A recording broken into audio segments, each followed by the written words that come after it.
Hi friends, మాకు వచ్చేసి మస్లో dystrophy ముగ్గురికి ఇదే ప్రాబ్లం ఫ్రెండ్స్. ఫేక్ అని అంటున్నారు. ముగ్గురికి ఇదే ప్రాబ్లం, మస్లో డిస్ట్రఫీ కండరాల క్షీణత వ్యాధి. మా పెద్దక్కకి వచ్చింది ఫస్ట్, తర్వాత మా చిన్నక్కకి వచ్చింది, తర్వాత నాకు వచ్చింది. మా పెద్దక్కకి వచ్చేసి 10 సంవత్సరాలు అవుతుంది, మా చిన్నక్కకి వచ్చేసి 8 సంవత్సరాలు అవుతుంది, నాకు 6 సంవత్సరాలు అవుతుంది ఫ్రెండ్స్. మాకు పెళ్లిళ్ళు అయినాకనే మధ్యలోనే వచ్చింది. 2 పిల్లలు పుట్టినాక, నాకు 2 పాపలు పుట్టినాక నాకు వచ్చింది. మా అక్కకు ఒక పాప ఒక బాబు పుట్టినాక మా అక్కకు వచ్చింది. మా చిన్నక్కకు ఒక బాబు ఒక పాప పుట్టినాక మా చిన్నక్కకు వచ్చింది ఫ్రెండ్స్. ఇది మధ్యలోనే వచ్చింది. ఇది ఫేక్ న్యూస్ కాదు ఫ్రెండ్స్, ఇది నిజమైన న్యూస్. మీరు వచ్చి చూసుకున్నా కూడా నిజమే ఉంటుంది ఫ్రెండ్స్. మాది మౌలపల్లి మండలం, జయశంకర్ జిల్లా, మేరమెట్ల ఫ్రెండ్స్. మీరు వచ్చి చూసుకున్నా కూడా నిజమే ఉంటుంది. మా అక్కది మొగలపల్లి.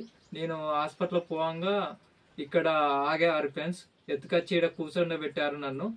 చూద్దామని వచ్చాము. ఒకరికొకరు చూసుకోకుండా అయిపోతుంది ఫ్రెండ్స్. మా చిన్నక్కను కూడా తీసుకొచ్చారు, అందుకే ముగ్గురం ఒక కాడ కలిసి ఈ వీడియో తీద్దామని తీసాం ఫ్రెండ్స్. నేను హెల్త్ బాగలేక హాస్పిటల్లో వేస్తుంటే ఇక్కడ ఆగాను ఫ్రెండ్స్. మీరు దయచేసి మా బాధను అర్థం చేసుకొని, మా ముగ్గురు బాధను అర్థం చేసుకొని, మా పిల్లల బాధను అర్థం చేసుకొని ఇది గవర్నమెంట్ దాకా పోవాలని మీరు పంపించగలరని కోరుకుంటూ, మాకు ఇంకా హెల్ప్ చేసి సహాయం చేయగలరని కోరుకుంటూ సెలవు తీసుకుంటాను ఫ్రెండ్స్.